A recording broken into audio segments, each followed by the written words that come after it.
ओम शांति। आज हम एक बहुत ही विशेष मुरली पर आधारित रूह-ए-रेहान को समझने का प्रयास कर रहे हैं। ये मुरली है 26 नवंबर 1981 की, और इसका जो सार था, जो मुख्य महावाक्य था, सहयोगी ही सहजयोगी। जी, सहयोगी ही सहज योगी। ये सुनने में बड़ा सरल लगता है, पर इसमें गहराई बहुत है, खासकर संगम युगी ब्राह्मण आत्माओं के लिए। ये वो आत्माएं हैं जो इस विशेष समय पर हैं जब दुनिया बदल रही है। हाँ, और जिन्हें बाबा ने मतलब परमात्मा पिता ने एक वरदान भी दिया है, सहजयोगी भव। बिल्कुल, सहज योगी भव। और बाबा ने स्पष्ट किया कि इसके लिए कोई मुश्किल योग या हट करने की जरूरत नहीं। रास्ता बहुत सीधा है, बस सर्वप्रति सहयोगी बन जाओ। सर्वप्रति मतलब तन से, अपने मन से, अपने धन से, फिर मनसा वाचा कर्मणा, हर तरह से, स्वप्रति भी और दूसरों के प्रति भी। जब ये सहयोग की भावना पक्की हो जाती है ना, तो परमात्मा से योग, वो कनेक्शन अपने आप सहज हो जाता है। वही है सहज योग। ये बहुत इंटरेस्टिंग है कि योग का कनेक्शन सीधा सहयोग से जोड़ा गया है। आमतौर पे तो योग मतलब ध्यान, एकाग्रता, ये सब सोचते हैं। हाँ, पर बाबा ने इसे जीवन का, ब्राह्मण जीवन का एक तरह से विशेष ऑक्यूपेशन ही बता दिया, सहयोग करना। और इस पर इतना जोर क्यों दिया बाबा ने? चर्चा में क्या बात आई इस पर? देखिए, बाबा का जो मुख्य कार्य है इस समय, नई दुनिया की स्थापना, सुखमय संसार बनाना, वो बिना सहयोग के संभव ही नहीं है। जैसे कहते हैं ना, पहाड़ उठाना है तो सबकी उंगली चाहिए, वैसे ही नई दुनिया के लिए हर आत्मा का सहयोग अनिवार्य है। अनिवार्य है, हाँ, ये तो है। और फिर ये सवाल भी उठा कि अगर इतना जरूरी है तो आत्माएं पीछे क्यों हट जाती हैं सहयोग से? हाँ, क्यों? क्या कारण होता है? चर्चा में जो अनुभव आया वो ये कि मुख्य कारण होता है स्वार्थ, या फिर वो जिसे कहते हैं हद की प्राप्ति की इच्छा। हद की प्राप्ति मतलब कोई छोटा मोटा फायदा, मान शान जैसा? बिल्कुल, कोई सीमित लाभ, अल्पकालिक, जैसे मान मिल जाए, वाह हो जाए, कोई चीज मिल जाए। जब आत्मा को लगता है कि भाई मुझे इसमें तुरंत कुछ नहीं मिल रहा, तो वो सहयोग से कतराने लगती है। लेकिन क्या ये इच्छा रखना हमेशा ही गलत है? मान लीजिए कोई सेवा कर रहा है और थोड़ी सी इच्छा है कि हाँ, लोग अच्छा कहें या कोई जिम्मेदारी दें, क्या ये भी ठीक नहीं? इस पर काफी मंथन हुआ। देखिए, बाबा हमें कौन सी सेवा सिखा रहे हैं? निस्वार्थ, ऐसी सेवा जिसके बदले में बेहद की प्राप्ति हो। बेहद की प्राप्ति? हाँ, मतलब सच्ची आत्मिक शांति, खुशी, बाबा का प्यार, भविष्य के जन्मों की प्रालब्ध। ये हद की किसी भी प्राप्ति से बहुत ऊंची है। सही बात है। तो अगर वो हद की इच्छा, जैसे मानशान की, वो इतनी बढ़ जाए कि हमारा देह अभिमान बढ़े, मतलब हम खुद को शरीर समझने लगें, या फिर हमारा जो मुख्य लक्ष्य है, आत्मा अभिमानी बनना, घर वापस जाना, उससे हम भटकें, हाँ। तो फिर वो इच्छा ठीक नहीं है। बाबा तो स्थूल साधनों या मानशान के पीछे भागने से मना ही करते हैं। अगर हद की चाहत बेहद के लक्ष्य में रुकावट बन रही है, तो वो सहयोग का शुद्ध आधार नहीं है। बाबा का इशारा हमेशा आत्मिक उन्नति की तरफ है। ये तो हुई चलिए अलौकिक बात या सेवा की बात, लेकिन रोज की जिंदगी में, अपने लौकिक परिवार में, रिश्तेदारों में, वहां भी तो सहयोग के मुद्दे आते हैं। कई बार वो कुछ ऐसा चाहते हैं जो हमारे ज्ञान के हिसाब से या हमारे नियमों से मेल नहीं खाता। हाँ, ये बहुत प्रैक्टिकल पॉइंट उठा था चर्चा में। अक्सर होता है ऐसा, लौकिक संबंध वाले कुछ ऐसी उम्मीद रखते हैं जो मानना संभव नहीं होता। हमारी प्राथमिकताएं अलग है और समझाना भी मुश्किल होता है कई बार। बिल्कुल। तो ऐसे में महसूस ये किया गया कि हर लौकिक मांग पूरी करना शायद संभव न हो, खासकर जहां मूल्यों का टकराव हो। वहां अपनी बात स्पष्ट रखनी है, पर सम्मान से, शुभ भावना से और विनम्रता से मना कर देना गलत नहीं है। मतलब दिल में उनके लिए वैर विरोध न हो। बिल्कुल नहीं, कल्याण की भावना हो। हाँ, मनसा से सहयोग जरूर करना है, अपनी अच्छी वाइब्रेशंस देनी है। अच्छा, और जहां तक प्रैक्टिकल मदद की बात है, जैसे टाइम देना या कोई चीज देना? हाँ, जहां तक तन से या अपने साधनों से मदद संभव हो और वो हमारे नियमों या मर्यादाओं को न तोड़ती हो, वहां सहयोग जरूर करना चाहिए। वो भी तो सेवा ही है। हाँ, वो भी सेवा है। बस धन के सहयोग में थोड़ा विवेक जरूरी है, ऐसा महसूस हुआ। ये देखना कि पैसा कहाँ लग रहा है, किस काम में लग रहा है, उसका असर क्या होगा, क्योंकि कर्म का हिसाब तो बनता है ना। हाँ, विवेक तो जरूरी है। इसलिए धन देते समय थोड़ी समझदारी चाहिए। चलिए, ये तो हुई लौकिक जीवन की बात। अब अगर हम अलौकिक परिवार में आए, अपने सेंटर्स पर, वहां भी तो सहयोग में चुनौतियां आती होंगी, जैसे सेवा करते हुए काम करने के तरीके पर मतभेद हो जाए। जी हाँ, बिल्कुल। वे ऑफ वर्किंग पे डिफरेंस आ जाता है कभी कभी। और कभी कभी तो शायद कोई आत्मा विघ्न रूप भी बन जाती हो और फिर भी सहयोग मांगे। हाँ, ये भी अनुभव में आता है। ऐसी नाजुक स्थिति बन जाती है। तो चर्चा में यही बात दृढ़ हुई कि ऐसी स्थिति में हमारा आधार क्या हो। श्रीमत, बाबा की डायरेक्शन। हाँ, परमात्मा की श्रेष्ठ सलाह।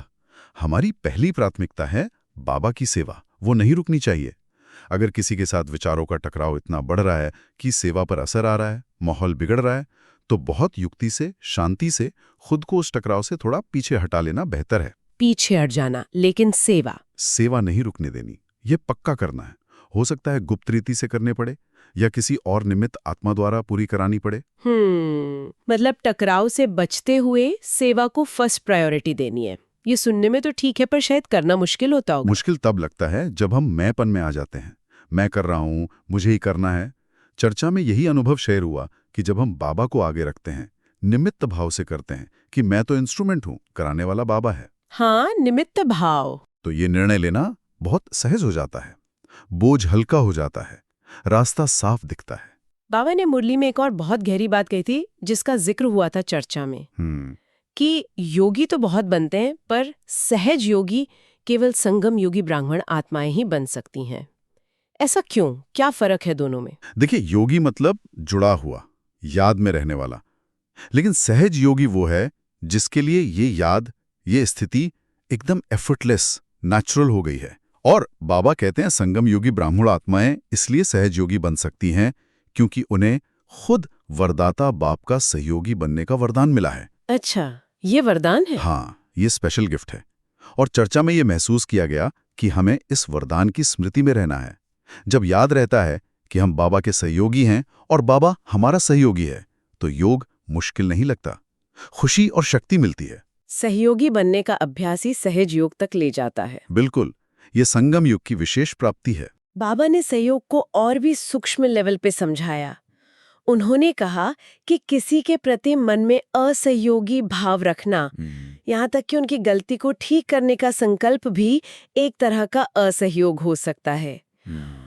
ये तो थोड़ा सोचने वाली बात है। हाँ, ये बहुत महीन बात है। हम सोचते हैं गलती सुधारना तो अच्छा है, सहयोग है, पर बाबा हमारे अंदर के भाव को देख रहे हैं। अगर उस संकल्प के पीछे मैं ठीक करूंगा का भाव है या रिएक्शन है, इसने गलत किया, सुधारना ही है, जिसमें थोड़ी भी जजमेंट या चिड़चिड़ाहट है, तो वो सूक्ष्म असहयोग बन सकता है। हमारी वाइब्रेशन उस आत्मा को दबा सकती है। अच्छा, तो रिएक्ट नहीं करना है, रिस्पॉन्ड करना है। चर्चा में इस पर बहुत जोर था।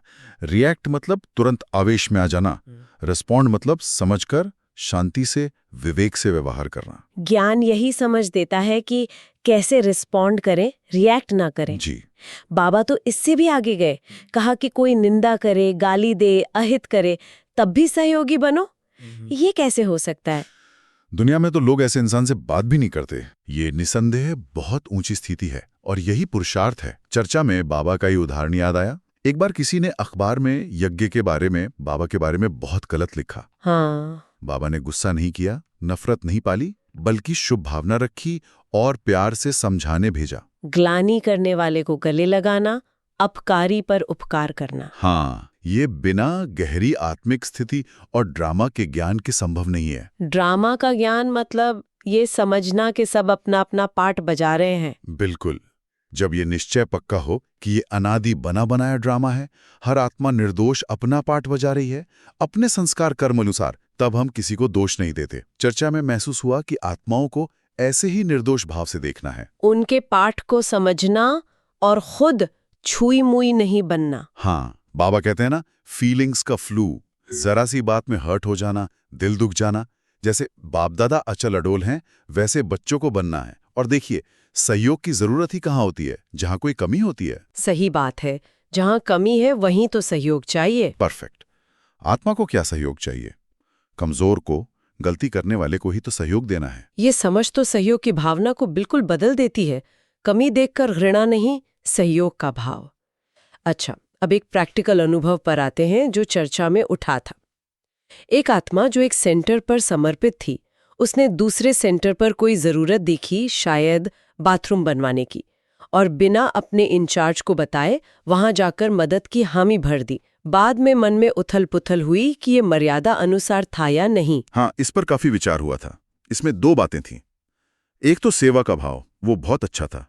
किसी की जरूरत देखकर मदद करना, ये तो श्रेष्ठ है। हाँ, भाव तो अच्छा था। पर दूसरी तरफ यज्ञ की मर्यादा, एक सिस्टम है, एक अनुशासन है।